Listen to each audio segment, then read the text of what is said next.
What's going on, motorsports fans? This is Jared here with the Bearded Garagistas. I'm here always with my brother Brett, and today we have Honda Pro Jason with us. I thank you for coming on the show. My pleasure. Thanks for having me. We're excited to have him today. If you're here to learn about his past, we may get into it. We'll touch on it, but we won't touch on it too much. He's got an episode on his YouTube channel called Who is Honda Pro Jason?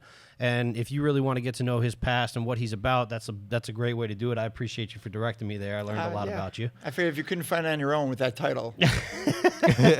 that's pretty much, you know. Hopefully that's the first thing you type in. Who is? Yeah. But so what we're going to do, a little layout for the episode, and this is going to be a little bit different because most of our old episodes and our other episodes have been old. We're a brand new show. Older episodes. This guy. This is going to be all show. I know it's coming. Brett's in a mood today. But those were all about motorsports. And as much as Jason knows a little bit about motorsports, and we're going to talk about we're going to kind of skirt around the outside of it and touch over it. And then what we're going to do is we're going to get into really where he thrives and what he knows and pick his brain a little bit and see maybe we can find out what's coming down the pipe without getting in too much trouble. We'll see what we can talk about. But so to start out, Brett and I kind of wanted to, we'll glaze over the motorsports a little bit and get your opinion on some of these things. Now, Toyota started in 1937. Mercedes started in the 1880s. Renault is 1898. Ford is 1903. Chevy is 1911. Honda started in 1948, technically. Sure. How do you, between all those people, how does Honda become the 8th largest car company in the world? Simply put, they're an engineering company. Honda is an engineering company where all the other companies that you mentioned, they're all car companies. They're all car sales company. Their goal is to sell more cars, right? Toyota came out and said not too long ago, they want to be the #1 sold car in the world. That's their goal. Honda's goal, they want to be an they want to be a company that society needs to exist. Like, you need Honda. Wow. Right? If you're we're in southern Florida, so this is a bad example, but where I live in Chicago, we need to blow snow out of our driveways. We need Honda snow blowers. You need to cut your lawn. Oh, we need Honda generators. So there you go. I see them everywhere, right? Everywhere. So Honda generators, Honda cars to get you to and from work. Right. And that's Honda wants to be in a company that society needs to exist. And I think that's what's thrived them. And then I would say, what's funny is between cars, trucks, boats, motorcycles, dirt bikes, lawnmowers. Yeah. Jets. You forgot jets? Jets Jets are important. They race a lot of these. Oh, they race, yeah. They race pretty much even lawnmowers. I've seen some Honda lawnmowers. You see the video? I raced the lawnmower. I raced the world's fastest Honda riding lawnmower. Really? I got the drive. Get out of here. It was insane. That thing's got to be dumb fast. What's that like? So they put a Fireblade or it's a CBR RR 1000. Oh my God. Engine into a riding lawnmower. Damn. So the idea was Honda came out with a riding lawnmower that was the world's fastest. And then some company, I forgot who it was, built a faster lawnmower, but it didn't cut grass. And that's kind of what Honda wanted to make it an actual lawnmower with bigger engine. Yeah, right. They just threw this big, stupid, crazy engine in there and had it on 4 wheels and a chassis that used to be a lawnmower chassis. So Honda went back to the Guinness Book of World Records and said, listen, we'd like to break that record, but we want to keep it an actual lawnmower. And they're like, yeah, you can do it. Then we'll change the rules saying it has to be a lawnmower and it has to be able to cut grass. So Honda, the company was called Dynamic. There was Dynamic Motorsports out in the UK. And they said, hey, listen, can you build this for us? And they built it. And it's 140 miles an hour top speed. Holy God. It's totally insane. 0 to 60 is 2 seconds something. No so they built it. They ran it. They won the record. And Honda, the UK, said, that's great. We don't want anyone ever driving it or touching it. Here's the money to build it, put it in your shop, and just chill with it. Damn. Okay? And then comes along about... Honda Pro Jason. Not Honda Pro Jason. a bigger J than Honda Pro Jason, Jay Leno. Oh, wow. Yeah, so Jay Leno heard about it. You let him do whatever he wants. So that's exactly what happened. He goes, I want to drive it. And called Honda UK, and Honda UK is like, we don't want anyone to drive it. Well, Jay Leno wants it. Like, well, in order to get it to the U.S., you have to put it on an airplane, right? You have to put it on an airplane, have it come here. You guys can do whatever you want with it, with all the insurances, and ship it back. And it wasn't cost effective. No. So Jay said, "Well, I'll pay for it." Yeah. It's Jay Leno. Yeah, exactly. So as the story was told to me, Jay hired the plane. The plane came over, dropped it off. Jay got there, ride it on Tuesday, and then they invited 8 journalists to ride it on Wednesday. I was 1 of 8 in the country that got to ride this. No way. Okay. Bro. As we got there, they got to suit us up. We're all suited up and are like straight off leathers with a helmet and everything. They're going through what could happen. Now there's no seatbelts, there's no roll bars, there's no roll cages, there's no safety whatsoever. You could die. They said, if you lose it, you're going to probably die. You'll flip it and you'll be launched from it, and odds are you could kill yourself or be paralyzed. 2 of the people said we're out. So now, Really? Oh yeah. It was about 20 minutes of them telling you to your face, listen, this could be the last thing you ever do in your life. Oh, I don't know. And they're like, we're out. I'm like, I'm in. Like, just make sure you film me. Just make sure the camera's rolling. So 6 of us went out, and we tore this thing down the track a few times, and it was exhilarating. That's it was crazy. unbelievable. I got 107 in like quarter mile. Really? Yeah, it was, and it was a rolling start. You couldn't full throttle it because the tires would just spin. So you're a roll racer. I guess I technically, and in your terms, I'd be a roll But racer. still, 107 miles an hour at a On a roll race lawnmower. start. I mean, Yeah, I don't know. So there's no suspension. It's literally a lawnmower. You're riding on the ground. Every bump you just felt. It's crazy. man. So much fun though. Goodness. that's My cheeks hurt from smiling to that whole story. that's a good one. I mean, It's good. nobody ever does that. I would say that Honda's done some pretty impressive things, and we were talking before the show started. You can make the argument that in all of motorsports, Honda has the most wins.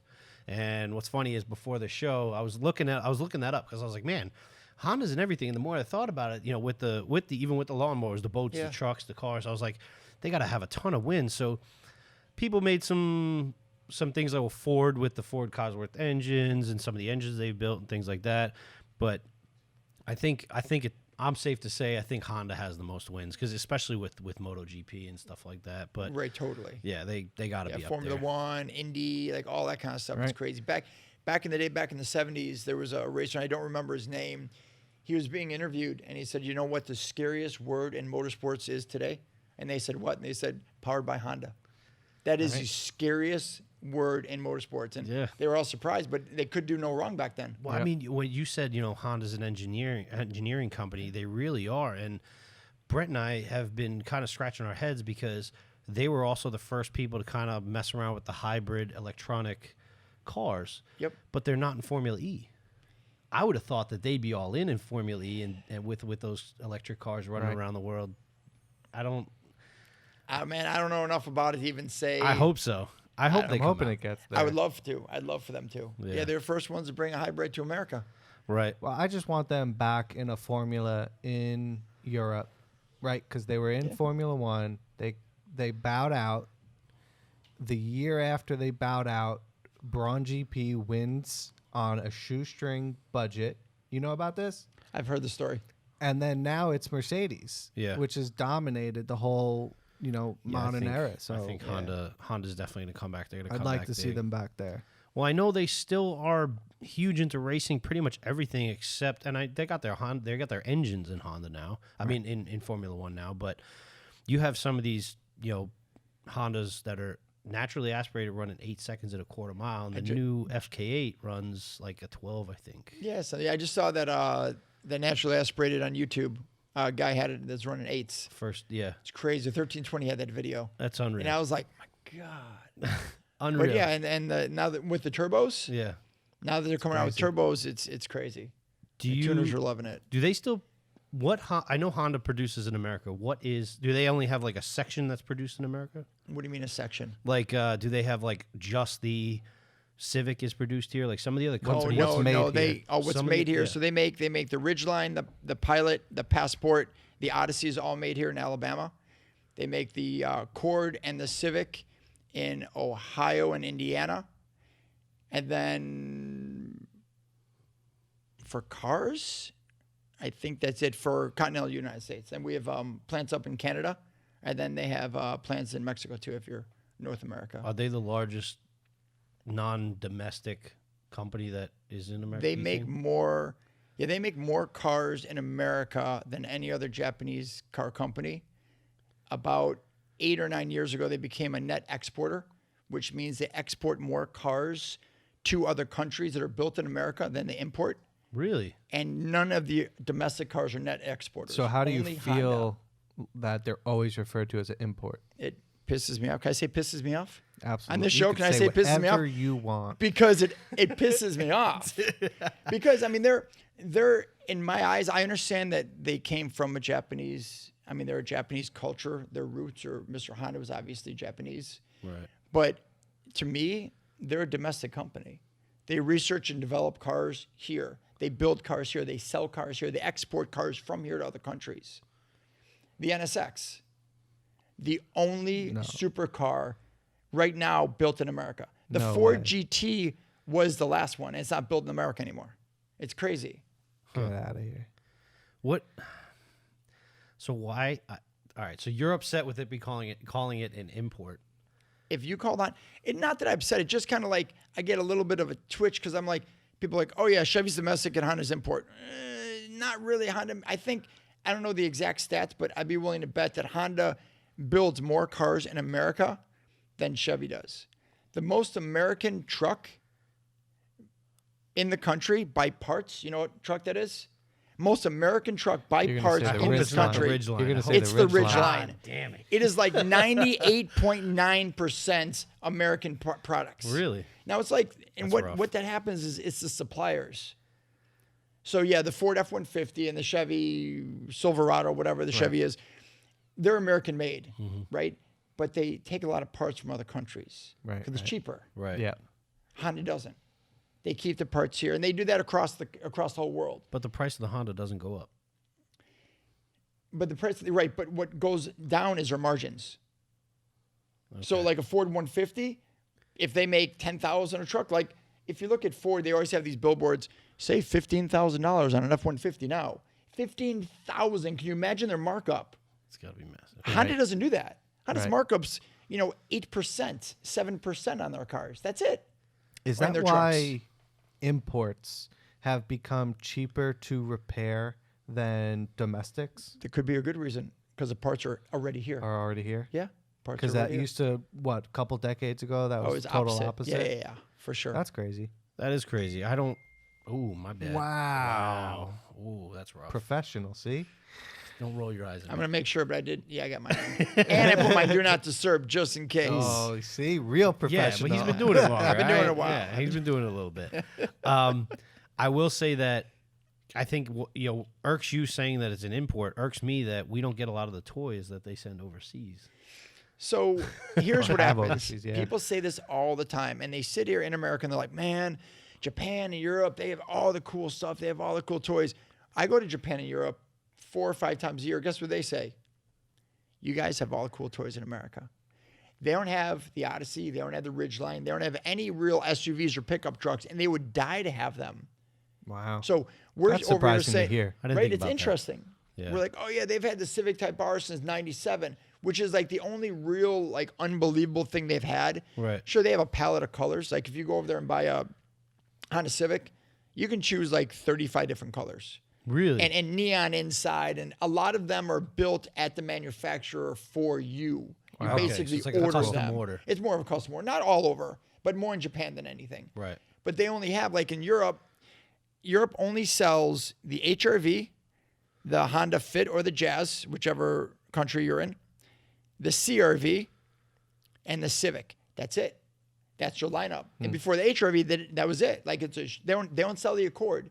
Europe doesn't even have an Accord right now. No Honda Accord in Europe. That's weird. And we sit here and go, you guys have it better than us. We have dealerships 10 miles away in every direction Yeah. Yep. with 800 or 900 cars at their disposal. And any second, we walk in, we buy the car, we leave. I just got back from Guatemala. Okay. It's about 23 days if you're quick from the time you walk in the dealership until the time you leave in your car. 23 What? days Can you imagine that? I could never wait that No, I long. walked Right? into my dealership over here and I bought my car the same day. Walked Heck out. yeah. A few hours sometimes if you're fast, you're paying cash. And we complain about that. Hey, right, we're like, why does it take so long? Where are my license plates? Yeah, That's but crazy. my eyes have been opened. And that's a lot of what I do. I guess you wouldn't know that until you travel. Till you travel. A lot of what So I do is I like to where educate do you other get to people. go? I get to go everywhere. I've been to Malaysia. I've been to India. I just got back from the craziest trip I've ever taken in my entire life. So I've been around the world many times. The craziest trip is I just went to New Zealand for an event on Saturday. On a Saturday, it was about a month and a half ago. How's that flight?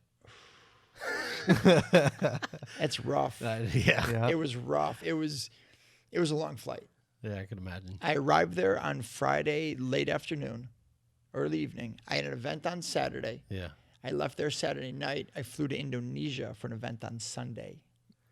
That was crazy. It was a weekend of Wow. New Zealand, Indonesia. I spent about 2-3 days in Indonesia. It was a total of about 6 days out. It was 48 hours in the air in 6 days. Wow. That's crazy. It was crazy. Yeah, it was so much fun though. But I've been to Malaysia. I'm going to Puerto Rico in about a week and a half. I've been to Guatemala twice. I'm looking to go back again, going to the Bahamas later this year. All over the United States, UK, Germany. I've been anywhere they have Hondas. I want to be. The only place I haven't really traveled to, Australia I want to go to soon, and then China. China's huge. I wanna get to Really? yeah, China's huge. Not China, a knockoff. well, it's not so much. Sorry, I tried to hold it in. I couldn't. Oh, it's not so much knockoff. So Honda has another, like a parent company. Okay.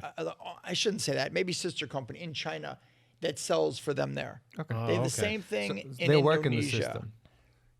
Sure. Well, I can't speak for Honda. I don't work for the company. Right. But Honda doesn't know China. Yeah. Like China knows. No, that's extremely smart. So Because there's a lot of things like if you don't want things to get copied and sold in China, then you got to be there yourself, and that's an amazing way to do it. That's Honda's smart. yeah. Yeah. Well, So how did you get there? yeah. Like, how did you? Get everyone to do everyone knows this, your name man? from Yeah, yeah, yeah, YouTube, for and everybody sure. knows what you do on YouTube, and you go over cars, and you became Yeah. that guy. If you watch that Who is Honda Pro Jason video, you can understand that everybody was coming to you for the tips and tricks, and then you started teaching other dealerships, what you're doing, and you made that progression. But where'd it come from? like where not where did it come from, but like what else do you do? Like does Honda send you places? Like they reach out to you I and want go, to know hey, where you it need to came go from. here. But keep Like, going. okay, you want to know where it came? Where did it come from? Go ahead. So my parents, my dad especially, was a Chevy guy. Okay. Hardcore Chevy guy, bought everything Chevy. He had the blinders on, like he just loved Chevy all the time. Okay. He just got sick of my mom. My mom was into Cavaliers, and she had like a Z24, which is where I learned to drive on. Like that was like, yeah, so Honda Pro Jason learns to drive on a Z24. I had somebody slam my finger in a Cavalier door one time. I'll never forget the Cavalier.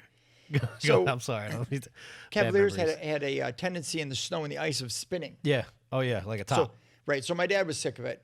He said, you know what? I'm going to try this new car, this new brand to him. It was new. It was back in '87 called Honda. yeah. And at the time, you went to the dealership. You're like, hey, listen, I want to buy a new Honda. They're like, well, you're going to have to wait because there's a line of people wanting them. And so what they do is they'd wait for the truckload of Hondas to pull in, and they'd follow the truck into the dealership and be like, can I buy the silver one? Really? And that was it. And they were sold that fast. They were sold so fast that back in the probably early to mid 80s, a lot of dealerships would guarantee, and this got them into a little bit of trouble. They would guarantee that if you bought your car, a year or two later, they'd give you all your money back because they could sell it used for more than they could sell it new because no Wow. one had them. That's pretty cool. It's nuts, right? So my dad buys an '87 Accord, and I was totally blown away. I couldn't believe how the car was built. Like for Chevys, I could pretty much take the dash off a Chevy with my hands. It was just clipped on. Yeah. Pull the whole dash off. There's a couple screws to take the radio out.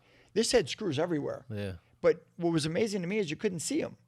All the screws were hidden. They had caps on them. I'm like, my God, not only are they screwed together, they have caps on the screws. Yeah. It was Attention to detail. fuel injected, and the seats all had this beautiful piping on it. I'm like, my God, this thing is. I brought to high school, my high school days. Brought to high school, all my friends were blown away. So then I started having like my first girlfriends in the car and proms in the car and all these memories. So I really fell in love with it. I started Right. doing more research. Sure. Like it's an engineering company, it's a racing company. I was, 18, 19 years old. I love racing. So I ended up getting a used 93 hatch. Okay. And like most people on your show, the first thing I did was Engine swap. engine swapped it. Of course I did. It was a B16 at the time. Okay. And just B16, engine swapped it, did a bunch of street racing, and it was fun. It was cool. Yeah. So it was time for me to buy. I'm sorry, I got this story mixed up. Time for me to buy my first car, late '93, about a '94 Honda Accord. Okay. Brand new stick shift coupe. And then right after that, and I just did. That's when I did intake, exhaust, a couple little things to it. And then I had my first like car I want to actually start building. Right. And it just engine swapped. And that was probably 2-3 years later. And it's been Hondas ever since. That's funny because my dad told me Honda had the 600. Yeah, Is that one? Honda had Like an late S600. 70s or something like that. Yeah, Honda had the early 70s. So I told him that I was gonna have you on the show, Yeah. and he was like, "Yeah, it's funny because my first job when I was like in high school or something like that was when the Hondas came off the ship. They used to coat them, That was the worst job ever. And You had to take all that off. That chemical, I heard stories. and that's it's what so he. That was gross. his first Oh, job. His man. first job was to wash that chemical off all the Hondas. Man, At the yeah, they dealership. did that so they wouldn't rust. It worked. Another didn't know engineering that. marvel. Or we can go back to the question you were actually going to ask. I don't know. Yeah. So what else? What else do you do? Like, because I've seen some of the shows, and a lot of them recently have been like, I go to this car show overseas, and we see these like unreal collections and these unreal cars. Like, how do you find out about those places? Does Honda send you there? Like, how did this grow into telling people, hey, tips and tricks at a dealership to you running a massive YouTube page? So I started as a salesman. A lot of people know this. I started back in '96 as a Honda salesman. Right. And I was the guy at the dealership that knew everything about the technology. I love Hondas. No one else. Everyone else there was a salesman. Like they just want to sell a car and make money. That's every Right. one of every salesman nowadays is like Totally. they know just enough to get by, but if you ask them anything crazy, they're like, Forget it. They have no clue. Yeah, my last salesman knew absolutely nothing. So I was the guy that Great guy, though. Now most salesmen are, or at least they're supposed Great to be. guy. So I was at the dealership and I was the guy that knew all the technology. Okay. You know, if the salesman had a question on Bluetooth or door lock settings or anything like that, I'd be like, hey, Jason, come here for a second, take care of this. And that's because you went out of your way to learn I went it? out of my way to learn it. Okay. I had such a passion for the brand and a passion for technology. I was always a technical guy, Right. always into stereos and home stereos and car stereos. And I just like the tech stuff. Okay. Like every button, every switch. The more the Right. car, the more the stereo could do, the more I wanted to buy it. I was big into like Pioneer radios. Right. Because they had every single little toy. Most of the stuff you never used. I just loved playing around with it. Sure. So I was the guy at the dealership that did all that. And I thought it was fun to explain it to the 35 or 40 customers I talked to a month. Right. But then I realized quickly that I could make videos and reach more people and educate more people on the brand. And my idea was always if more people drove Hondas, more people would be happy. And if they bought them from me at the time, I'd make more money. I'd be happy. Right. Everyone wins. Right. So I Smart just guy. started kind of building my brand. I was always going to car shows. So I started using the name Honda Pro Jason. It was actually given to me by a technician at the dealership as a joke. Right. So I just kind of took it and ran with it. Yeah, might as well. And so I just started educating people on Hondas. And it just started getting bigger and bigger and bigger. And eventually I'm like, you know what? I can do this for a living. And so I started being asked, before I decided, I started being asked by the dealerships to train their salesmen. Right. Wow. So I'm a salesman, suburb of Chicago. I get called up by this place out in Salt Lake City. And they're like, hey, listen, we're in Salt Lake City. We watch your videos. Would you come out and train our salesmen? I'm like, That's awesome. you got the wrong number. You started. No. Well, I did. I was like, you have the wrong number. Like, I'm not a trainer. Yeah. I'm a salesman. Like, if you guys have questions, come ask me. They're like, no, seriously, what would it cost for you to come out and do this? I'm like, nothing. Just send me a ticket and a place to stay. I'll go out there. So I told my boss, and he goes, yeah, that's cool. Just go out and have fun. And the Cool. traveling begins. And the traveling begins. That's crazy. And it got completely out of control. Do you still do it? Do you still go out and like train? Oh, yeah. Oh, yeah. Most of what I do is I go out and train salesmen around the world on technology. Oh, yeah. Yeah. That's pretty impressive. It's- Yeah, we were it's- talking about before you get up in front of 2,000 people. Is that one of those things? I've spoke. Usually those are car events. Okay. So I've spoke at like different trade shows and things like that on what I do and how I've done it because Right. everyone wants to know you were a salesman and now a YouTuber. And now I'm sitting on this podcast like, how did all this stuff happen? You know what I mean? Right. So I mean, so I've talked about that a lot, but I've done a lot of car shows. Right. You had mentioned Honda. Yeah. I want to be very, very out there so everyone understands. I do not work for Honda. Honda considers me media. So they throw me in the bin with Car and Driver, Motor Trend, Automotive News. So before YouTube, we used to all grab the magazines, yeah. see what all the new Hondas were, and see how they rated them. And now it's all video, it's all YouTube. Well, I was technically I was the first YouTuber that Honda considered media without ever being in print. Okay. So long story short, they treat me as media. So when a new car comes out, so the upgraded Honda new Civic Type R is coming out. Everyone knows this is not a secret. 2020, they're updating the Civic Type R. Yeah, I've heard some rumors. So what Honda is going to do is Honda will bring me along with another small group of automotive journalists out somewhere. They fly us out. They put us in a hotel and like, here's a new car. Let's tell you all about it. And then they write their little papers. They do their videos. I do my video and I promote it on my pages. That's crazy. Like a media write-off at that point. It's so pretty whenever awesome. they have not whenever, but if they have a media event, one of their contacts is you. And they want you coming out there because you have this track record of promoting their brand. Correct. That's Which is awesome. How many hands have you shaken in the Honda community, in like the like upper echelons of Honda right now? So you met the president yet? I've met the president. I had an interesting. Not Honda Japan president. I'm sorry. So I've met Honda Japan president in passing. Okay. At a and just like a quick hello, but the American president I've sat down. We were actually in Guatemala at the grand opening of the world's largest Honda dealership. Wow. In Guatemala. In Guatemala. I keep saying wow, but wow. Wait, in Guatemala? In Guatemala. I thought the same. So I go out to Guatemala for an Why? event. I go out to Guatemala for an event. It's a Honda Fest of Guatemala. Okay. So what happens is people contact me on any of my social media platforms and like, hey, listen, would you come out to our event? Sure. Is it a Honda only event? If it's not a Honda only event, I normally don't go unless it's like massive. Like Import Alliance is one of the few events I go to that's not a Honda. Import Alliance, there's 35,000 people that show up over a 2-day period. Yeah. That's a big show. Yeah. That's a huge show. So otherwise, it has to be a Honda event. I need a little bit of info about it, and then normally I'll go out. So these guys contacted me from Guatemala, like, we're doing a Honda only event. We want you to come out. So I go out, I do the event. The event's awesome. Way more cars, way more Honda love than I ever thought. It's totally insane. Right. There's a video on YouTube if you'd like to see it. And then on the way out, I'm stopped by a Honda dealership, and I'm about an hour from my flight. Right. So, an hour from takeoff. So I'm about 15, 20 minutes from leaving the dealership, and the president of the dealership comes down. He's like, really nice to meet you.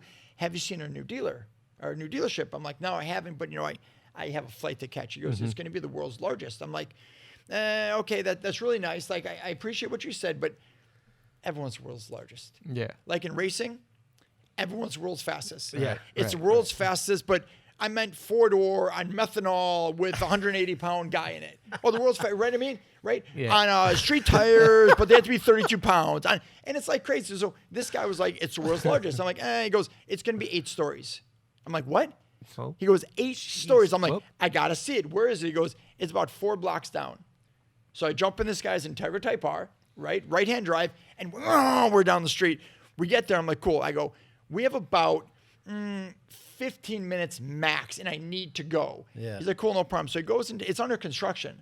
So he tells the construction workers, he's like, hey guys, listen, this guy was sent from American Honda to inspect the building. And they're like, well, give him a hat. Dude, I love this. I love this guy. So here's my hat. I start walking around this dealership, and there's no stairs. There's an elevator. It's all scaffolding. Oh, man. So I'm climbing Sketchy. scaffolding in the middle of Guatemala with a hard hat on.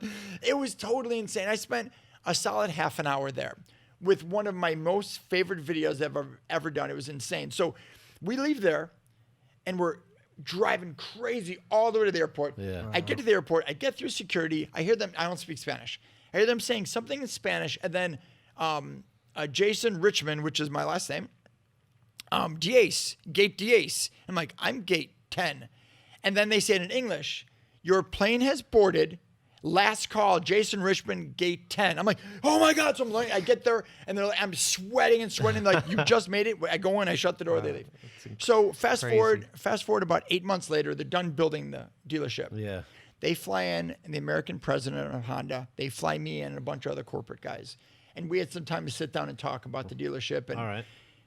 it was pretty awesome. I mean, just to have people with the president of American Honda, people that work for him, get little bursts every so often. I mean, he's running American Honda. Like, Yeah. it's massive. Yep. Yeah. I had a solid 15, 20 minutes. Like, we're sitting here just BSing with the guy about Honda and What? cars and him That's and cool. racing. And, oh, man, it was stuff I'll never forget. Some I might not be able to that's repeat, crazy. but it was That's pretty crazy. awesome. I'm sure you didn't tell your wife, like, you purposely didn't call her when you were in the scaffolding. You waited till after you were. I waited putting your till life on the she line saw the before you- video, and she freaked out. She's like, "What are you doing?" I'm like, "What are the odds? Not for Jason killing him, like dying on scaffolding." But it was a lot of them holding the scaffolding so it wouldn't shake, and I was like, That makes you yeah, feel it was real crazy. good. It was That's crazy. really makes cool you to be feel able to good. sit down with a guy like that and just kind of shoot the shit and see how it goes. It was awesome. It So- really was. You talked a little bit about where you've been with Indonesia, New Zealand. You want to go to Australia.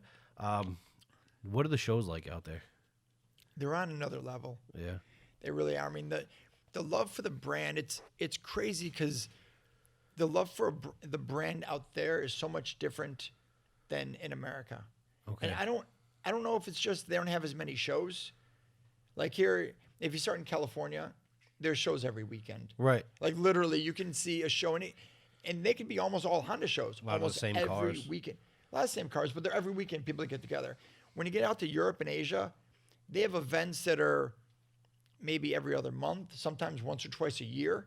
Really? So it brings everybody in from the whole country. And sometimes if you're in Europe, I've been in shows in the Netherlands. People drove from Russia. A guy drove his Del Sol from Russia. Took him like 2.5 days to get, but he's like, this is the biggest show.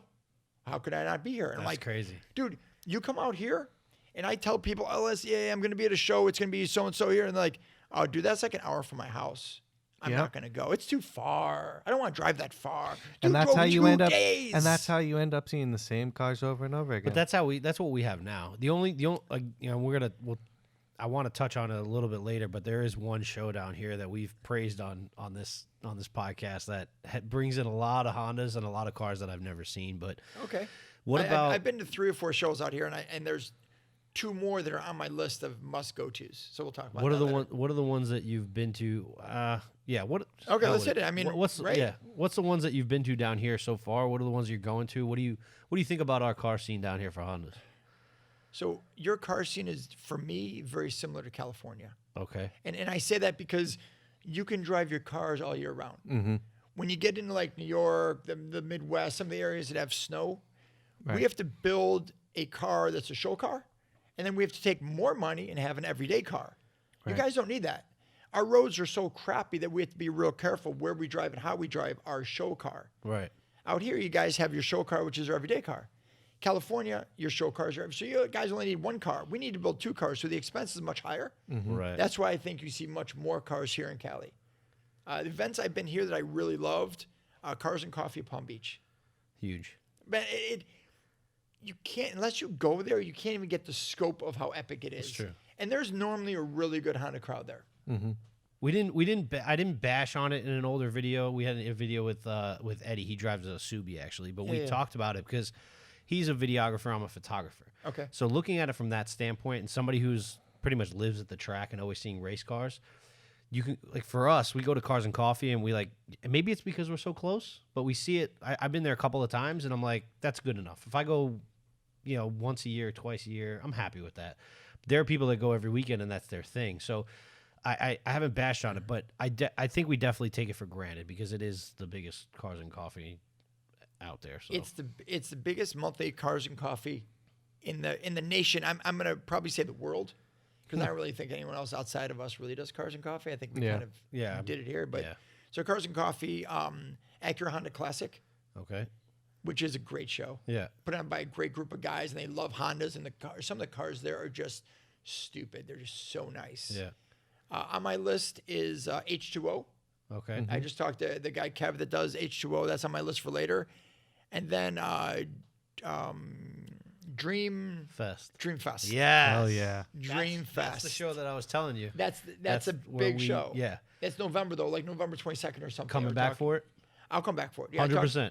I talked to Nicole.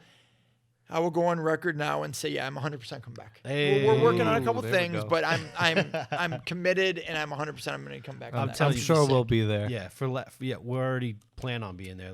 Last year it was impressive, so I can't wait for it to come out again. I would like to bring my car there.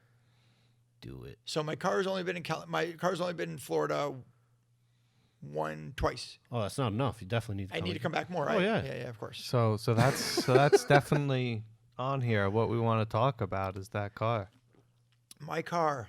Yeah, That FK8 that is is it the only color in the world, or Okay, so it was definitely the first Phoenix Yellow Civic Type R in the world, and it is now the only full color change. There's three other guys, one guy in North Cal, one guy in Malaysia, and one guy in Puerto Rico, and they all painted theirs Phoenix Yellow. Phoenix Yellow is kind of a touchy color because if you don't get it right, primarily with the primer, Right. you can kind of mess it up. So all of ours are Phoenix Yellow. I'm the only one that pulled the engine. Everyone else left which is their the engine right in, way to do it? which is right. So mine is a absolute, just complete. Every bolt, every nut, every washer came off the car. All the glass came out. The interior, Really? the entire car came complete. I'm going to show you my favorite picture of my car. The entire car was completely disassembled. Who painted it? Place out in Missouri, Kirk's Collision Center, Missouri. So I met a guy at a event. Actually, it was at the. This is my favorite, and you guys can use this picture so everyone else. That's my favorite picture. of Oh the car. my God! With It's the a full breakdown. roof's off. Roof was replaced with a No carbon fiber. way. The entire car was completely disassembled. That's awesome. The car was 3 months old at this We'll, point. we'll try you're- and get you're a this psycho. up for you guys to Months old. see. How's that warranty it's go? We number- can do that, right? I have a we story we, about the we can warranty. get a picture up while we're. Oh yeah, I can Yeah, send you. yeah, I you can send can. you whatever you guys need, of course. I had a. That's so- an immediate voided warranty, in my opinion. So that's what pretty much everyone said. Yeah. And I'm not changing anything. I'm going with that for sure. And I would never say, Honda, you have to cover something that is broke or stripped, because I completely took everything out of the car. Yeah. Well, I had a small oil leak from the turbo inlet. The turbo inlet tube was leaking a little bit of oil. I didn't know what it was. I just smelled it. I smelled it smoking. I saw it in the LED headlights at night, and I was like, Right. man, something's wrong. So I bring it to a dealership. They look at it. They're like, okay, so this turbo inlet pipe is Yeah. leaking a little bit. You need the new pipe. You need this. You need this. It's like $550 or something, right? Okay, Not gonna kill you. not going to kill me. I said, did you call Honda to see if it's covered under warranty? And the guy goes, are you serious? And well, the car's got like 2,000 miles. They're like, you completely took the car apart. I go, just do me a favor and just call Honda. He calls him back about 20 minutes later. He goes, they said cover it. I go, let me hear the conversation. I want to know what they said. They You said got cover it. excited. No. I want to hear. He goes, well, we called him and told him what we had. And we told him that the car, what happened to the car. And the person on the line said, is this by chance the YouTuber Honda Jason's I was car? going to say, was there a name drop anywhere in there? They said asked about you, though. Honda asked if this, because they said the guy painted the car yellow and it was all ripped apart and talking. He's like, was this a YouTuber's Honda Jason? He Oh goes, my It is. He God. goes, just take care of it. He goes, yeah, but do you understand it was taken apart? He goes, we understand. And if he needs anything, you just take care of it. Now for Honda, this is a nothing. This is a few dollars. That's a drop in a bucket. Yeah. They pay the dealership. They're happy. And I don't know. I can't speak for Honda. But in their mind, I don't say anything bad about the product. Which I never would. You're an ambassador of the product. But Let I alone also say think, anything bad. either maybe they were just being nice and like, this really doesn't cost us much. We'll help you out. We know Right. what you do for us. Because I don't take any money from Honda. I have never taken a penny from Honda for anything. But that's got to feel like, damn, they I don't know. I don't want to be like, yeah, they like me, but they like have this opinion of you that's to where they'll go out of their way for you. I'll say they like me. They have to. I mean, you got to think what he's doing for that company with not asking for really anything That's my that they car. have going on with it. Sick, right? Have Here, you? you didn't see. Here's the film the crews. photo. The film crew's looking up his guy. Here's the photo that I showed You them. can reach it. Step in front of the Yeah, camera. please. The hell with it. So yeah, no, Took the whole thing Honda, apart. Honda likes me. I like Honda. Yeah, Honda no, likes me. all no right. shit. I mean, I named my son. My son is 4. His name is Maximus Mugen. Get out of here. After Mugen, you guys Yeah, know Mugen, yeah. obviously. Of course. My son's middle name is Mugen. Okay. That's So, passion. All right. That so was and that so was that was tough to get by my wife. oh, by I'm the sure. way. I don't know how you did that because Well, my wife would have laughed. I at got me. one on the way, and there's no way I could do that. I gave her the first name. Name Middle him, name Garagistas. Mopar. I gave my wife the first name. My wife's from Russia. Her favorite guy's name is Maxim Okay. because a real popular Russian, very strong Russian name. Yeah. Maxim sounds like Maxine to me. It sounds like he gets ass kicked in school every single day for having a girl's name. So I'm like, I'll give you the first name. Just pick something a little bit more masculine. So she's going through the Maxes and she comes across Maximus. Yeah. And she goes, "What about Maximus?" I'm like, "You like that?" She goes, "Yeah, it's like Maxine." I go, "It's not, but yeah, Maximus is great." Yeah. So I'll his go name with is- Maximus. Yeah, heck yeah. So his name is Maximus Mugen. I think I was almost a crazy. Max, but I don't know what the end of that name was. I don't know. So It's a good name. I like we've it. determined that Honda likes you. Okay. Yes. Have you ever caused trouble for Honda?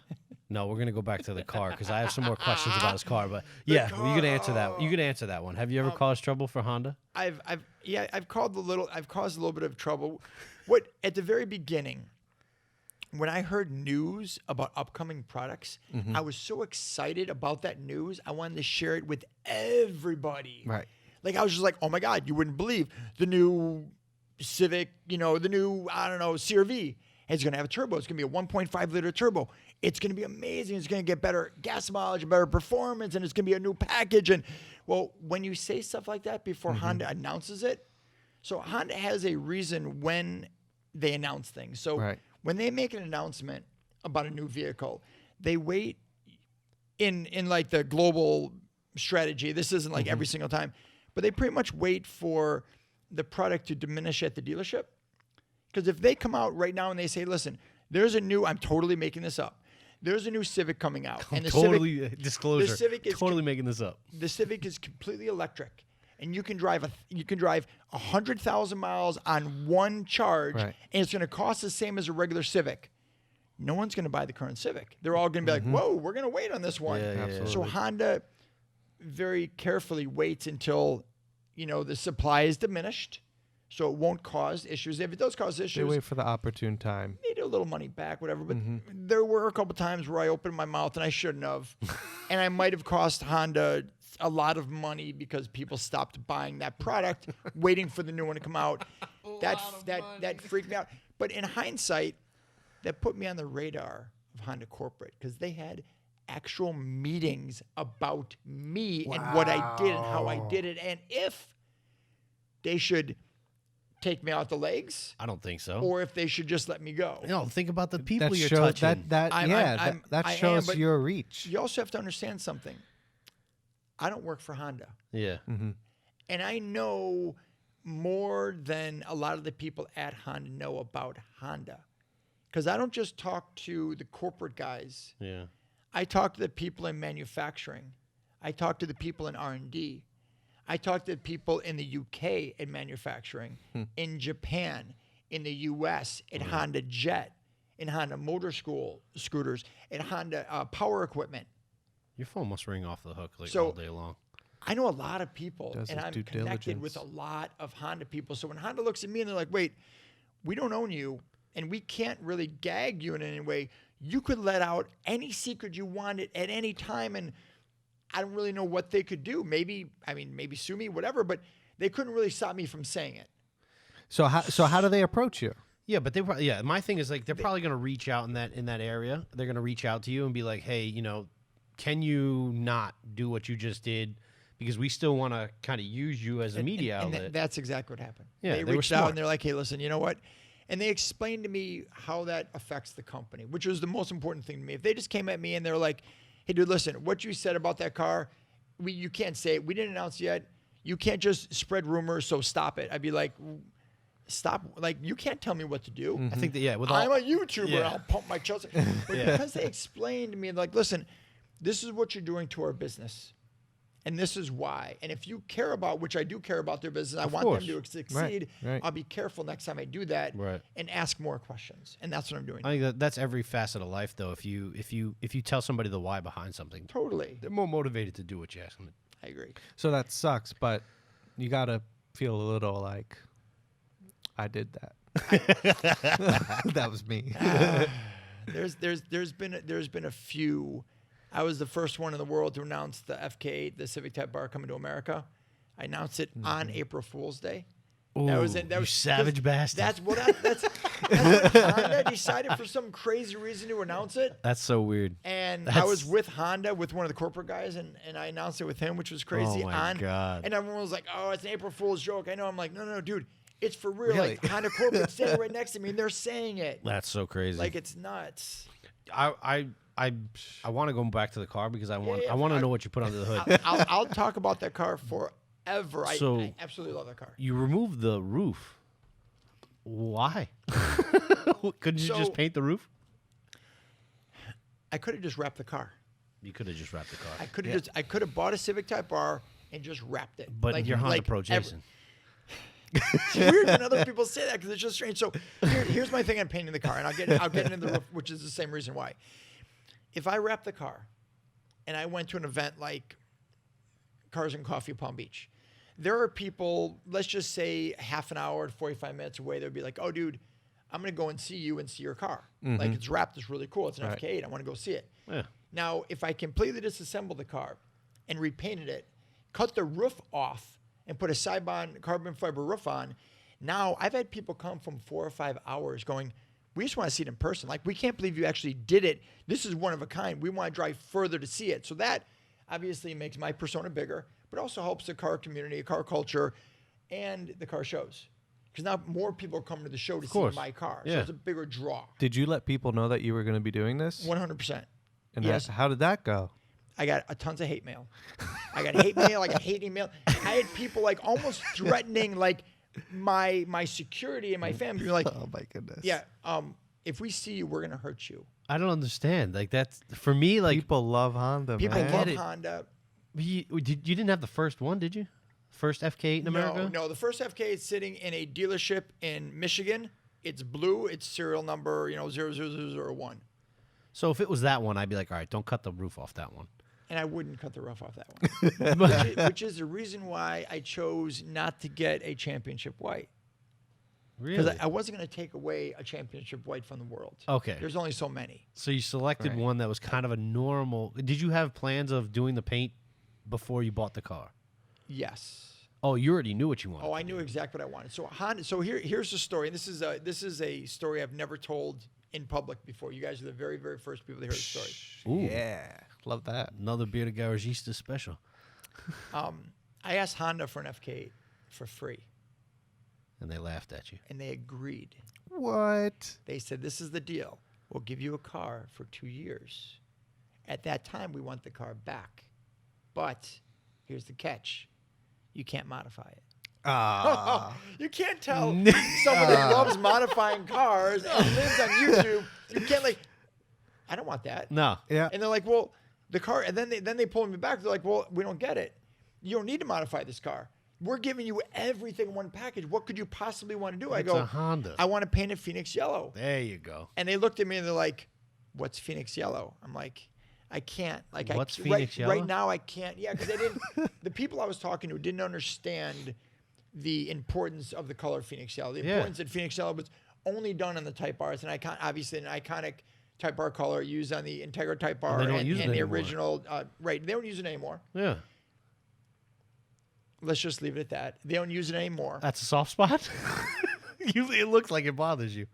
No, I want everyone to listen to this podcast in a year from now. And that's all I'm fair going to say. enough. Fair enough. So I'm like, I want to paint Phoenix yellow because I want to stand out. I want all these things. Right. So they were like, oh, okay, well, we're not going to give you a car. Cool. So I decided to buy a car. But before I bought the car, I want to make as big of a production as possible. Okay. So I Hell yeah. contacted Honda of the UK in Swindon. I said, hey, listen, I want to come out. I want to film my car being built in your facility in the UK? And they said, yeah, it's not going to happen. I go, well, why not? Like, no one's ever done it. We don't even allow people to take photos in there. I'm like, well, let me explain. I explained who I was, and they knew. I'm like, here's the deal. And this is on like a 2 or 3 month talking back and forth. I go, every picture, every photo, every snapshot, every video, every clip, I'm going to give to you first before I show anyone else in the world. Okay. Right. So And you they go said, review it. okay, cool. We're down. So I flew in there with the film crew. Bro. And I filmed my car being built in the factory right out of paint as a skeleton all the way through. Stupid. It was like watching a baby being born. Right? And then I flew to New York and I picked it up at a can't believe dealership it. in Schenectady. And I took the car from there to my, well, we might have to go into the second part. I took the car from there to Honda Jet in North Carolina Okay. to test fly a Honda Jet. What? That was Because why not? they so they it's one of these things that I don't realize all these stories I have until I start talking to Man. people. Yeah, you got, bro. What? You And got I'm a like, ton man, of I got some stories. crazy stories. So Honda Jet reached out to me about a year and a half before this saying, hey, listen, would you like to come out and film the Honda Jet? Right. We make a jet. I know about the jet. You want to film it? Sure. I didn't know they even made a jet. Bro, they make, I'm not going to sugarcoat this, but they make the fastest, the highest flying, most fuel efficient jet in its class. Wow. And it's a single pilot aircraft, which means you don't need a co-pilot. So if you get a pilot, which is super important in these jets, because if you get a pilot's license, Yeah.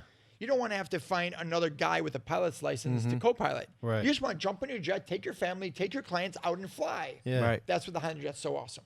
It's insane. So Ridiculous. Honda invites me out to look at the Honda Jet. And I'm Right. like, hey, listen, it's cool, but I want to get a flight. Okay. If I'm going to go out there and film it, I want a flight in the jet. They're like, well, we don't give just flights to random like people. You need to buy it.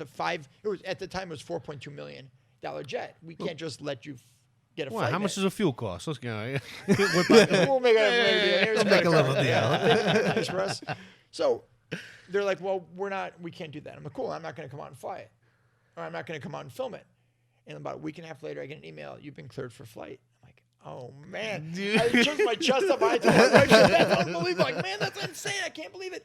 A week before I go out, they contact me and they're like, listen, we need to change some things inside the manufacturing because we're gearing up for more planes. We're selling more planes.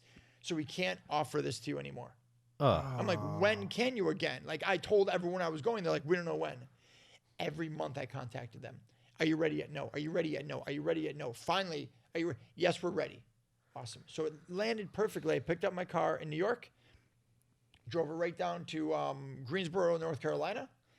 And North Carolina. Yeah. I did the whole test. I did the whole R&D and the production of the jet, which Right. is, they make everything there except for the fuselage, Wow. which is full carbon fiber, by the way. It's, Of course. my key. I have a piece of the jet as a keychain. What? Are you serious? I can't tell you where I got it, but I have a piece of the fuselage as a keychain. It's paper thin and almost unbreakable. I just imagine you. Imagine you in nuts. like the back of the plane while the plane's in the air, and you're like, shove that in my What's pocket. the worst that could happen? So I did that. I met the pilot that was going to fly me around, and the guy's talking to me a little bit. He was like, so what do you want to do? Oh my I go, what do you mean? He goes, Barrel rolls? What do you want to do in the air? I'm like, what are my options? We can do like a fast takeoff. We can do a stall. We can do this and a 90 degree and all this kind of stuff. I'm like, can we do it all? I go, Yes. sure. He goes, and you're going to fly it, right? I'm like, yes, I'm going to fly it. They didn't want to bring you on the plane. Now they want you to do a stall as a pilot. Well, I wasn't going to do the stall. But he asked me, and you're going to fly it, right? I'm like, yeah, of course I'm going to fly it. It was just a knee-jerk reaction without even thinking about me flying a plane. Yeah. So we're up in the air, we're doing all our stuff, and he's doing all. I'm filming everything and talking about it. It's like amazing. He goes, cool. He goes, you ready? I go, yeah, but I have to tell you something. Like, I don't have a pilot's license. Like, I have no idea what I'm doing. He goes, oh, I know. I'm like, and he goes, and you're going to fly it. He goes, but you're going to hand fly it. He starts hitting all these buttons. Like, what are you doing? He goes, I'm turning off all the autopilots. What? No, Everything, no. Beep, beep, beep. Lights are going on. I'm like, I'm like sweating. I'm like literally just perspiring here. He goes, grab the yoke. And I'm like, uh-huh. He goes, and just hand fly it. I'm like, okay, just hand fly it. And I'm like, he Bro. goes up a little, down a little, to the left, to the right. No. It was 10 Nope. minutes. It was awesome. It was like, the only way I can describe it, I flew a plane when I was younger, like a prop plane. All right. And that prop plane was basically, to me, it felt like a Civic. This felt like an NSX. Bro. Everything was just so quiet and so smooth and so elegant and so powerful. And it was like, We might need a life insurance sponsor for the show. it was stupid. It was so cool. Okay, so I take the car from there. Yeah. I drive that car to an IBOC meet in Ohio, the first IBOC Midwest in Ohio. I got them springs on my car right now. IBOC's awesome, by the way, and their meets are amazing. If you ever have a chance to go, their meets are outstanding. Their meets are basically a thank you to everyone that supports them. That's cool. It's really, and then the cars that are out there. California is the best.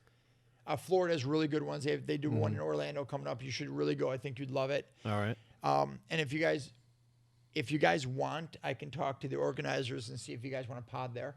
Hell yeah. That'd be awesome. We figure something out for sure. Yeah. So I bring it down there and I call Ryan, one of the guys that runs it. And I'm like, hey, Ryan, I have an idea. I just bought this FK8. He goes, yeah. We know. We're excited to have it. It'll be the only one here. He goes, I like to bring some permanent silver markers and have everyone initial and autograph the car. He goes, I'm sorry? I go, I want everyone to write on my car with permanent marker. He goes, why? I go, I'm painting it. And I thought it'd be a really cool send-off if everyone autographed it. That's pretty cool. That's right? Cool. So I brought the car there and I had everyone autograph. The crazy part is no one wanted to touch the car. Right. They're like, I've never seen one before. I've only seen it like in the magazine or on TV. Hey, you want me to put my name I on don't it? want to draw on it. So I had to draw on it first. So I drawn it first. After I drawn it, there were about 1,500 Really? people that it was unbelievable. And That's so cool. it was awesome. And it looked great. So I took it from there. About a week or two later, drove it right out to Kirk's Collision Center where they had it for about 8 months, completely ripped the car apart and rebuilt everything on the car. From there, the day it was completed, it went to detail. No test drive, no shakedown, no nothing. Me and the owner, Kyle, drove the car from Missouri up to Toronto for an event, for a car event, straight up there. Bro. It was in the car. You're Was just living perfect, by life the way. on the edge, left and right. It was pretty awesome. The Have drive you was done any amazing. mods to it? Like performance I've done mods? a ton of mods. So I started. So first mod, there is a picture, and you guys can see this Holy here. shit. Yeah, that's like one side, and the roof is done. The hood is done. The bumpers are done, and the back's done. Try to see if I know any of these names. It's all Ohio people. It's pretty crazy. That's so cool. So yeah, Honda is done on the car, which was I think one of the first things I did as far as like people always ask me like, so what mods have you done? I go, besides the paint and the carbon roof, like that's what a more mod. do I have Like I to mean, do? like dude, like I just modified everything on the car. Right. That's awesome. Right. So the steering wheels, suede steering wheel, suede shifter boot. It's Oh yeah.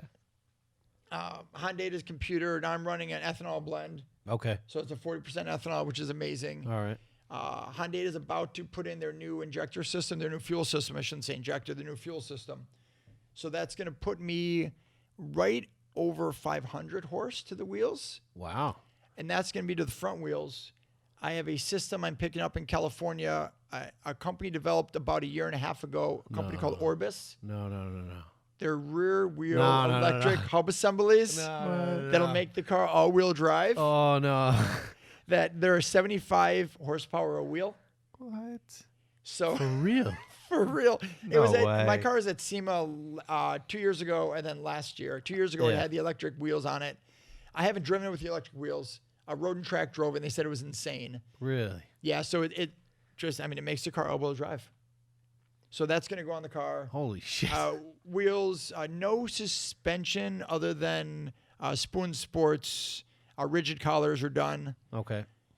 Which, by the way, are you familiar with the rigid collar setup or kind of what they do? No. Tell me. I had no clue. Honestly, I had no clue what the heck a rigid collar was or what it does. So No. when your frame bolts up to your subframe, they have bolts that go through, right? Right. But the holes, if you've ever seen it, the holes for the bolts are, let's just say, like an inch to an inch and a half, and the bolt's only like a half an inch. Right. So there's that room that it can move. So they tighten it up, but there's still some room where the subframe can move. Right. The rigid collar is like a washer that goes in there that gets rid of that gap. So when the bolt goes through, it goes through solid, and there's no room to move at all. The reason the motion's there is for manufacturing. Otherwise, it would take them forever to line up the frame to the subframe and Right. put the car to make it faster. Right. And because most people, it doesn't matter unless No. you're like a hardcore on the track enthusiast. Yeah. It doesn't make the car any less safe. My boy Track the Daily would probably like that. It makes a huge difference. I notice it as soon as I put it on the car. So those are done. Wow. Obviously, awesome. I didn't the have a roof's problem with done. I have a couple Mugen parts on there, different spoilers on the course. car. And the cars are always evolving, Okay. always changing. I'm always putting different things on to see what fits, what doesn't fit, what looks good, what doesn't look good. I call it, the name of the car is Experiment 891. The badge Color. number is 891. Yeah, I was gonna Number, say okay. where that I was come like, from. usually color code, badge number, number. something like that. Well, the color code for Phoenix Yellow is, wow, Ooh. 056. Yeah, 056. Okay. I love that you know that. by the So way. I want to make sure that's right. Yeah, I'm sure it's right. There's 800 things going through my mind right now. So, yeah, 056. So because, and he's looking up just to make sure, because there was no Phoenix Yellow for my year, I legally or possibly not so legally made a new VIN tag Of course, for my you're car. right. By the way. Okay, good. So my VIN tag on, because I replaced all the stickers in my car. I wanted my car to look like it came from the factory. Okay. All stickers are replaced. The only sticker you can't replace is the VIN sticker in the door jamb. Right. So I had a special one made, and I changed the color code to, I'm sorry, Y56. That's why. That's why. I knew something was missing.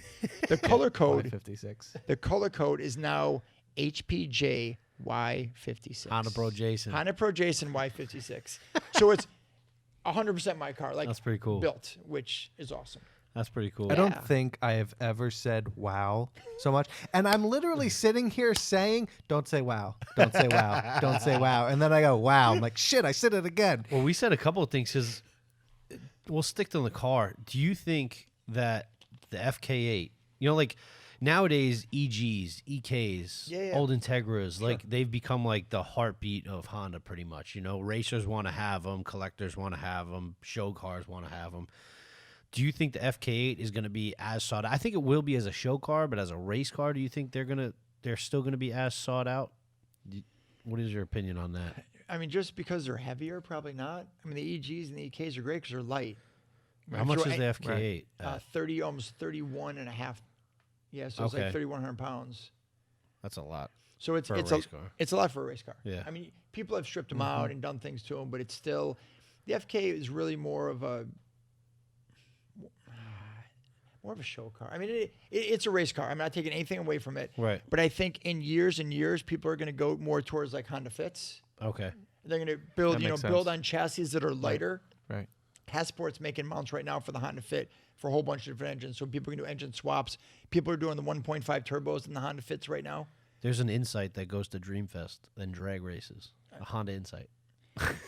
And it hauls ass. Where you don't get any lighter than that. No. It's crazy. So, I mean, I can see where you're going with that. I would hope that, I don't know. We'll see. I mean, I like the FK8. I lean more towards the motorsport, the drag racing side, or even the street racing side. I think as a road course car, I think it's going to be pretty good. Oh, it's insane. Because you can buy them from Honda road course. You can buy the Type R engine crate.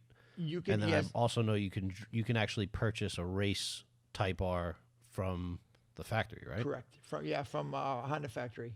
It's spec'd out for a series, or it's just their type of a race car? So they can spec it out for whatever series you need it for. So there's Get a outta TC and a TCR. So the T, as far as the Civic Type R, they make so you can buy, if you have a race team, you can buy a Honda crate engine, the K20 Turbo, Okay. from Honda, and you can put it in anything you want. You have to have a race team, and the reason for that is they don't want these things hitting the street because there's no warranty on them. There's nothing on them. And if they hit the street and someone breaks something, they're going to go back to Honda and be like, I bought this from Honda. I want it warranted. Yeah. There's no warranty. There's nothing. Just So it's race only cars. race only cars. And then you can also buy a whole car. So it starts with a car, a white body car, and they build for you either a TC, which is the less expensive, or a TCR, which is a more expensive full-on race car, to spec based on what series you're in. Horsepower can range, things like that range. And that's the depending on- K20 mostly with a K20, or they Yeah, it's all with the K20. all with a K20? Yeah, it's all with the K20. It's all with the K20, and they're all turbos. Now they put these in F3 and F2 cars, Okay. and the F2 is non-turbo, so it's a K20. It's like a starter open wheel car, Yeah. and so you go from go-kart racing, Right. which is like, and then you go to this starter. Then Yep. they go to F2. I'm sorry, they go to F3, which is the turbocharged Right. Type R motor, and then obviously F4. That's crazy. Or I'm sorry, maybe I F2. said that backwards. Yeah. F3. 432. Yeah, 432, and then 1. That's crazy. So, They yeah, to it's nuts. be so able to buy it crazy. right from the factory. That's It's- huge. It's crazy. So a lot of those cars K20, Yeah. the new FK8 to K20. Yeah. K24's out there, but they're in other vehicles. What's your favorite? K24, K20, B series. It's a great You question. go old school D series. So I've never built or ever had a car that's really had a D series. So D series is out, not because you can't make power, it's just I've never had one, so I've never really fallen in Right. love with it. Okay. I've had a couple B16s, a couple B18s. I had a couple K24s, never really heavily built, but I had K24. Really? Yeah, I think K24 is my favorite. If the K24 Did is you your see that- favorite, See that moment where it clicked? I was thinking about like the amount of like racing and fun and building I did. Like the B18 was amazing, yeah, but I'm such a technology guy. Mm-hmm. It's like I want the newer technology. yeah, And I haven't had my K20 long enough to really fall in love with it. I haven't really dug into the engine. right, You know, I've just done the Honda. We're going to do the fuel system. We're going to bring it over 500 horse. right. But I haven't really got into like pistons, rods, and like Okay. got into the engine to really fall in love with it and be like, hey, listen, you know, not that I built it, but I had this built. Right. Right. And that's my big thing too. I don't want anyone to misunderstand. I don't build engines. I didn't paint my car. For me, I want the professionals that are the best at what they do in the world to do that. So I want, if I decide to do head work to my car, I'll go to a company like Ford Piston. Okay. Where they are the best in the world at what they do, Right. and these are the guys that I want to build my car. Right. Do I understand how it works? Sure I do. Could I do it given like the instructions to do? Sure, but am I near their absolutely not. So I want the best guys in the world to do Right. what they do to my car. Right. When you come out to Dreamfest, I got somebody for you to meet for a K24. You'll be Cool. impressed. Okay. It's a nasty car. I love meeting people. I love making videos and just getting their car out there as long as they want their car out there. I'm all about promoting other people. I just Right. think it's fun. And just that's kind of brought me to where I am now. I think that comes across, like, and your passion course. behind it is just immense and apparent. Thank you. So K24 is the favorite engine. What's the favorite car? Is it the Civic? That's tough. Because I there's cars that I've never, like the Jazz that I watched some of your videos. Yeah. I never even seen that thing. I don't even know what the hell that is. So for me, when you say what's your favorite Honda, I get this question asked all the time in interviews around the world constantly. What's your favorite Honda? Like if you had one Honda, what's your favorite? I don't have a favorite. I have so many for so many different reasons. Okay. Like the Honda T360 was the sense. very first Honda vehicle that was production ready to be sold. It was a Honda pickup truck. Okay. And I love that because of what it is. Right. Obviously, I love the S600, S800, the N360, which is the first front-wheel drive, the first Civic. I mean, without the first Civic, we wouldn't even be sitting here right No. now. Yeah, We not wouldn't even at be all. having this sure. conversation. Honda brought the N600s over, from Japan, and they were cool, but most of the dealerships, literally, they were sold in Pontiac and Oldsmobile dealerships when they came over. Right. They were shoved in the corner. And Honda basically said, listen, if you want to sell our motorcycles, which they do, Right. you need to sell our cars. Yep. And they're like, no one's makes going to buy this thing. No one's going to buy a Honda car. Honda motorcycle's great. Honda cars, it's never going to take off. Shove it in the corner. And then the Civic came along and just blew the world away. They were like, holy cow. So I love the Civic. Obviously, the S2000, the NSX for what they've done. Yeah. The Type Rs. I love my car. If you were to ask me what my favorite car I've ever owned in my entire life is my new FK8. Really? By far. I've owned, ready for your brother? I've owned 58 Hondas in my life. Wow. Wow. And my favorite of all time is my new FK8. That's impressive. I'm not gonna lie to you. So I drive a Toyota, and Yeah, okay. I've stuck with Toyota for a long time. I sorry. would rough, but I would say watching some of your videos and how passionate you are about Honda. It's tempting. I don't know if I'm there yet. I think but that's it's the whole tempting. point, my man. That is a lot of the whole point. A lot of the whole point is just to show people, my passion of the brand. And people have looked at me and said, I watch your videos, and I bought the car because of your passion, because how much you love this car. There has to be a reason. There's got to for be it. a reason for it, yeah. Yep. And that's why a lot of it for me, and I tell Toyota owners all the time, is a lot of it's a customization. You can customize the new Hondas forever. Right. I mean, they can customize them to you, like your phone. My apps on my homepage, these are not the apps on your homepage. These are not the apps on your homepage. Nope. So on your car, on your main screen. Wait a minute. Do you have your own app? I have my own app. It's Okay, go ahead. It's not really my own app. I'm sorry. Okay, part 2. So you have a screen in your Toyota, right? It's a touch screen. Yeah. Yep. You can maybe customize that a little bit. In the Honda, you can customize everything on there. Okay. And because of that, because I don't want the same screen as all my friends, I want the apps that I use all the time in front of me. That's the things you can do with the Honda you can't do with other cars. Okay. Honda's it's an engineering company. Right. When I get into you drive a Camry or an Avalon? Camry. You look like a Camry guy.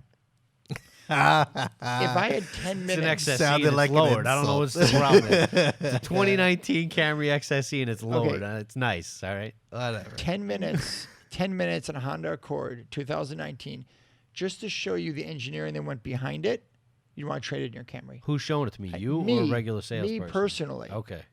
Now, possibly a regular salesperson, if they had the passion, I'd train them for sure. But there's things that you didn't even know what cars could do that the Honda does. Okay. Well, my wife's looking for a car, so maybe I might have to bring her in there. We'll talk about it. We talked. Why Yeah, doesn't wow. Honda push that more? Yeah, why? Why doesn't Honda push that more then? Man, I've talked about Honda. I've talked this about Honda numerous times. So Honda trains. This is the weird part. Honda trains their salesmen. The Honda dealerships, I don't know what it costs them, but when they buy a Honda dealership, they get training and support from Honda. And part of that training and support That's cool. is a group of people that go to the Honda dealerships and train the Hondas on the new product. So back in, I don't know, let's call it 2007 or 8 or something, they went in and they were showing us the new Honda Fit. We good on time? More time, less time? Hell yeah, Keep let's going, keep don't talk. going. Don't stop. Yeah. So they came in to show us the new Honda Fit. I don't remember the year. And they brought in one of the Honda product specialists, right? So a girl came in, really nice. She came in, she introduced herself, and there's a whole group of us, about 35 salesmen. And she goes, I have a question. She goes, before we get going, is there anyone here that goes by the name of Honda Pro Jason? I go, man, I must have a fan. Raise my hand. I'm Honda Pro Jason. She goes, okay, cool. My boss said that if I have any questions to ask you. No The entire, way. the whole dealership just started laughing. I'm like, why would you say that? And so at the end of the class, I spent about 45 minutes explaining to her everything on the car. Now, it's not her fault, not really anyone's fault, except for the fact that Honda trains their specialists to go to the dealership, and their specialists are trained with a small bit of knowledge that Honda thinks is important. Most of it is the size of the engine, who's the best buyer for the customer. Right. Like we want we want the buyers to be red bearded because that's where we're going for, the red bearded customers, you know? Damn right. Or how much room's in the back seat, how much room's in the trunk. Right. And these are things that as a salesperson, I was never asked. No one ever walked in my dealership and said, how many cubic inches is the trunk? How many inches of legroom do I have in the back? How many bodies can I fit in there? Right. They got in there and see if they could fit. Right. What they did want to know is they want to know how the Bluetooth worked. Mm-hmm. How to link up their phone. Yeah. How to burn CDs onto the hard drive. How the door locks were set up and how to customize all that stuff. These are the things they want to know. All the little tips and tricks about the car. And that's not what they were arming these people with when they came to the dealership. So even though Honda does come in and train all the salesmen on all the products. Which is awesome. Which I give them all the credit because I don't know if all manufacturers do this. I go in and retrain them. But Honda's training isn't nearly as in-depth as mine. And Honda has come out. I've invited them out many times, and they've come out on my invitation and said, hey, we want to watch what you do. And the trainers and the people that run the training classes come out and they watch me go through my thing. And at the end, they said the same thing. We're not doing that. There's no way we're doing that. I run in each dealership. I run classes that are an hour and a half long. Well, that kind of keeps you in business. In groups of 3 or 4 people only. Oh, wow. I want to keep I thought them. there was like auditoriums kind of Absolutely not. If it's auditorium, so let's say I'm doing the group of the 5 people or the 4 guys right here. If you guys can't fit in the car, you're standing outside. Your salesman, a bird goes by, you're like, That oh, look, a makes bird. sense. Oh, look, someone's walking in. That Hey, look, makes sense. I have no control over you guys at all. If Okay. you're in the car, the windows are shut, we're just barely off-site in the corner, I have full control, and you're going to learn everything. Also, you makes can't sense. see what I'm doing. Yeah. Even though it takes me longer. I have 30 people in a dealership. I might be effective. there. It's way more effective. And Honda doesn't have. I'm not against. I wouldn't So expect them that so to, that's though. the That's- limitation of their program where they send people out to train. That's the limitation that they've imposed on themselves. Correct. But I would say that them just sending people out to train, period, is it's awesome. something that Yeah. most people don't do. So For sure. It's great. Yeah. that's pretty impressive. That's where you know when you walk into a Honda dealership. You're walking in where people know about the car. You're not walking into that guy where like, hold on, let me check the manual for you and answer that. I'd say they know more than most. What's I'm What's- not saying they're going to be experts, but yeah. When my goal There's is only when one Honda Pro, Jason. All right. when I'm done, they should be everything but the passion. You know. Yeah. They should know what I know about the cars. What's Honda Japan versus Honda America like? Because in when we talked on Sunday, I asked you. I said the car scene, the Honda in Japan has got to be huge because that's where it comes from. And you said not as much as you would think. No. And we didn't go into depth on that, but I wanted to ask you now. I would think that it's going to be the biggest where it is, right? They have pride in their own thing, just like we have pride in Dodge, Chevy, Ford. But it's not. It's not. Honda's actually, I think they're the number 3 in Japan. They're not number 1 as far as like sales or Really? or cars at car shows. No, I want to say it's Nissan, Toyota, or Toyota, Nissan. I believe in Japan. But the Honda culture isn't near as strong as it is here in America or in Europe and Japan. In Europe, it's big too. It's huge in Europe. Where's it the biggest? It's tough to say. It's tough to say because when you say the biggest, America's way bigger than like other countries per capita. Yeah, so I mean, you're like, oh, is it bigger in America or UK? Well, there's just more cars here. By the way, it's not big in UK at all. If Yeah, you're well, wondering, yeah. like, it's Yeah, not, they hate even though Honda. Yeah, because they have they hate a lot of Asian cars, by the way. I think they that's have so just- many of their own that I think that's what I was so surprised about Europe. I figured like BMW, Mercedes. I know a lot of my guys in the military. yeah, They'll go out to Germany, like Yeah. a station in Germany, and they'll buy a German car because over there you could buy them for pennies, and then they ship them back here when they port back. sure. So I was like, I'm shocked that Honda is anything in like I would think maybe an NSX something on the higher end in Europe, but just You watch UK car shows and they just rag on Asian cars like you wouldn't believe. you can- Almost all Asian cars they rag You can on. find the shows and the people that are enthusiasts, but what happens is, like we said earlier, they'll drive 1 or 2 days to go to a big show. It's not like there's not in their backyard all the time. Right. No. So I'm talking to a guy in Poland that wants me to come to a big show out in Poland. He's like, yeah, we have people from the Czech Republic and here and there, and they all come in. So we're thinking about going. I'm thinking about going to the UK, meeting up with a couple of people, and driving out there. Okay. And for them, it's like it's far. I don't know how far it is, but it's far. But they'll do it. That's crazy. So because they want to share the passion with the other people. So I was really blown away in Malaysia, of all places. The Honda scene in Malaysia was it, and I kind of judge the scene probably different than most people. When I come to a light and like a busy street, I count how many Hondas are there, and that's kind of how I gauge. That's a fairly good gauge. You know, it might not be the race scene or the performance or whatever the show scene. no, but it shows you the health of Honda. Exactly. Yeah. And here in America, like here in Florida, you see a lot of Hondas, a lot of Toyotas. Yeah. California, you see just Hondas. Like everywhere, just Hondas. Everywhere. You get out to the Midwest, you see some. You get in Detroit, nothing.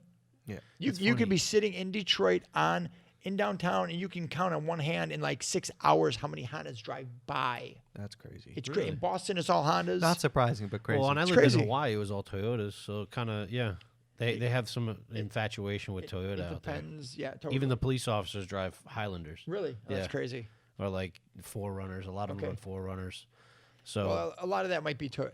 Toyota wants to be the biggest car company in the world. they have that. You think they have that kind of push to be like? I mean, Yeah, they Their do. cars If they still give expensive. if they give discounts so that some Joe Blow on Bearded Garagistas is talking about in Hawaii, it's all Toyota. Yeah, I guess. And so you have a police department, and Toyota's like, hey, listen, Not we'll that give you you're Joe guys Blow. cars for I don't pennies know on if they give dollar. them a discount. I know the cars out there, for a lot of police cars out there, they're personally owned. Have So you ever they- noticed you can't rent a Honda? You ever been to a rental car agency in Damn. Avis, a Hertz, I don't think I've ever really National? realized that, but now that you say something, You never rented a Honda. If you ever rented a Honda, ever, that rental car company had to go to a Honda dealership, just like we do, and have to buy that Honda from a salesperson, just like we do. Honda doesn't do rental cars. They don't do fleets. holy shit. Toyota does. Hyundai does. Everybody I was Kia going to does. say, my last Everybody four that does. I've rented were all Hyundais. Of course they do. You know why? Because it adds to their sales numbers. Dramatically adds to their sales numbers. So here's a fun fact. If you take the rental and fleet out of U.S. sales, the number one most sold car in the U.S. is the Honda Accord. SUV, Mind CR-V. blown. Ridgeline's not the number one pickup, but it's close. Minivan is the Odyssey. And the next two or three are other Hondas. Because the rental cars inflate the numbers so much, it makes it look like Toyota's Camry is the best-selling car in America. It is. Honda is the best. If you look up the best, most sold retail car in America, it's Honda all day long. Because they sell That's to more crazy. individual people. Huh, I didn't know that. Yeah. The question is why? Why don't they sell the rental cars? What would be they're only going to make more money, right? Yeah, but I think, well, you look at, and I'm not trying to bash on anybody, okay? Let me get that out there. I'm not trying to bash on anybody, but my wife's got a Hyundai. Uh-huh. And yeah, they got big real quick. I remember when they were first coming out, they did this whole 5-6 year, 100,000-mile warranty. remember, yeah. And they shot everybody. You put a warranty like that on a car, and it skyrockets. But in Sure. my opinion, I think they got too big, too fast, and they can't keep up with the same quality. And my He wife's said car, it. He said quality and Hyundai in the same sentence. Yeah. Continue. my wife's car's falling apart. You and I have different opinions of the Hyundais. Yeah, but my Toyota's fine. I haven't had a problem with my Toyota, thank God. You know, other than me, running it into a guardrail. Not the Camry. car's fault. Not the Camry. No. Toyotas are great cars. Actually, if the guardrail wasn't there, my Tacoma would have just popped the curb and drove up on the curb. But somebody put a guardrail there because they thought it was a great idea. So the guardrail's what messed me up, not the curb. But whatever. He's crazy. You don't know this about him, but he's a little crazy. So the main reason Honda doesn't sell to rental car companies Yeah. is because when all those cars are done with the rentals, they get pushed into the market. And it decreases the resale value. Because now you have 10,000 Honda Civics being pushed in the market in March. And all the other Honda Civics drop in price because supply and demand. Honda wants to keep their resale value up higher. Therefore, they stay away That's from so that. interesting. Right? They want their consumers to have a better product and a more appreciable product when it's done. So they choose not to sell more cars, potentially making more profit. They would 'Cause make a that's- ton more profit. Sure they would. That's not what they're about. Crazy, right? Did you know that? That's amazing. I didn't know that. What else other garbage do you know? I know a lot. Yeah, I you know a know, lot of you know stuff. enough. I know a lot. I'm not gonna lie. Crazy. That's That's impressive. just a company that cares more about their reputation than their sales. Yes. That's impressive. You don't see that anymore. Which coming from a show last week where we talked about doing it for the love and not for the money, and then coming to a show this week where we're doing it for the love, not for the money. And this isn't a guy that lives out here making ends meet doing it for the love. He's like, I do it for the love, not the money. This is a billion-dollar Yeah. company. Worldwide Right. company. Correct. Doing it for the love. Does that all come from the legacy that Mr. Honda left? I'm going to say 100%. Yeah. But But like a lot of companies will get blind by the money. So how did Honda stay? I don't think he did. I don't know what his class was when he came up, but I don't think he ever did anything for the money. You look, he studied at a university for 2 years. No. we're talking about Mr. Honda. He studied at a university for 2 years. And then after those 2 years, for the next 2 years, he literally bounced around from engineer to engineer in Japan just to learn. Yes. The guy, I mean, he probably did odds and ends job, but you could tell right there, money doesn't really mean much to the guy. He wants to be the best at what he does. And, I mean, product speaks for itself at this point. Yeah, of course. I think it's strange. Excuse me. It's strange because you're right. It could have been watered down, and it could have just got sidetracked. And all of a sudden, it's like, well, we need to make, we need to do this. We need to make more of a profit. We need to make more money. So let's change. I know Mr. Honda, it was great, but that's what he was doing back in the 60s. This isn't the 60s anymore. This is 2020 or whatever it is. Yeah. We need to change things and start thinking about the bottom dollar, and we need to do. But they haven't. Yeah, and he's not around anymore, and he's not around anymore, and it's still going the same way. Where you look at other companies where their founder maybe passes away, and the whole ideology of the company kind of starts to shift.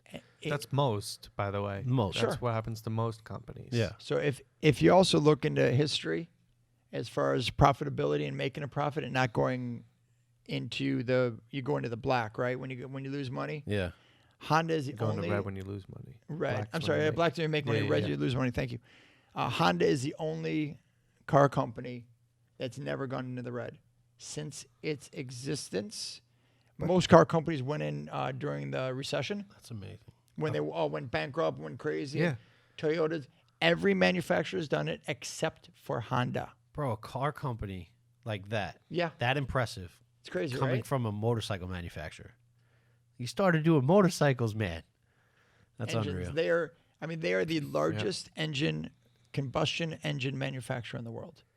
They make more engines than anyone else in the world. Other companies, Craftsman, many companies use Honda engines in their products. That's amazing. And Because it's they're so reliable. it's so diverse. Like It's they just put them in everything, and it's Everything. reliable. So I did a couple tours at Honda Power Equipment. I talked to some of the engineers, and they said that they receive more products than they know what to do with. Companies saying, hey, listen, we have a product. We want a Honda engine in it. Right. And we want to sell it. Honda's like, cool, send us your product.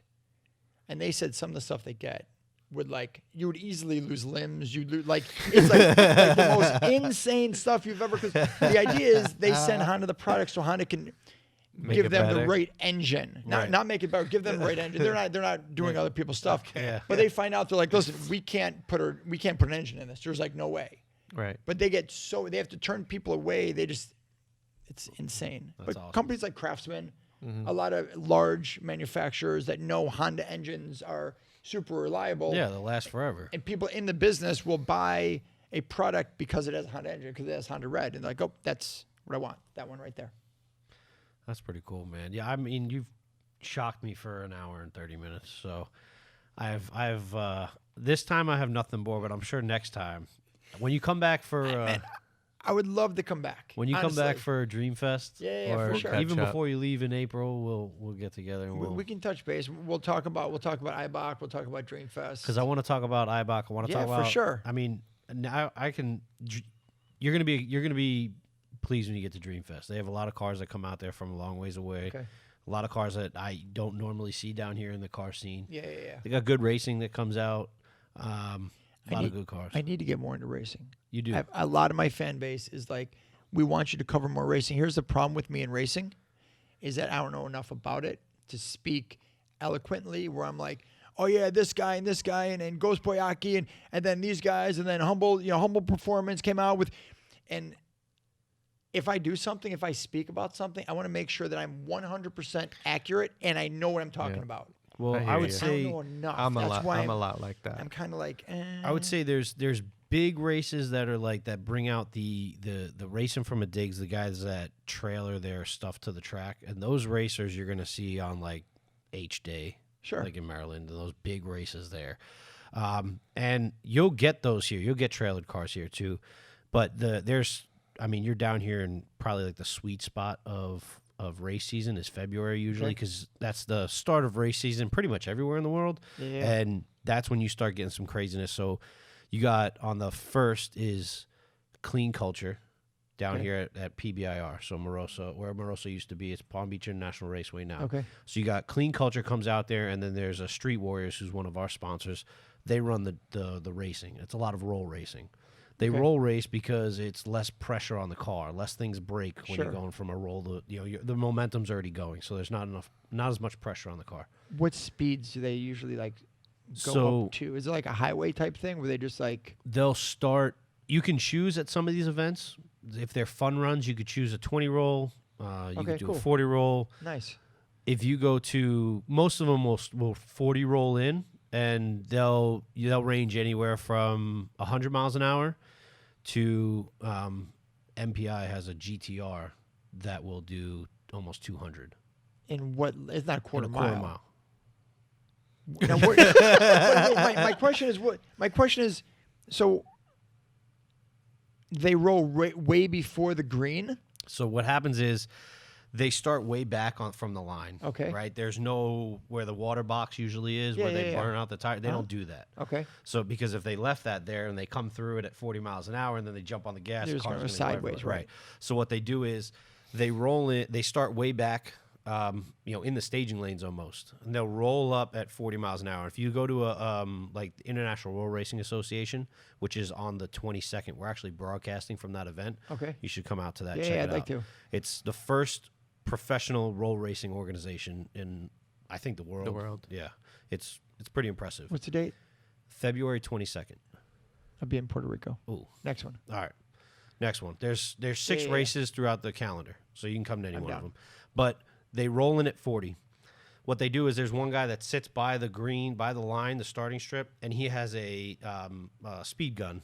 So he knows that they track the car in the left lane is doing 40 miles an hour. Okay.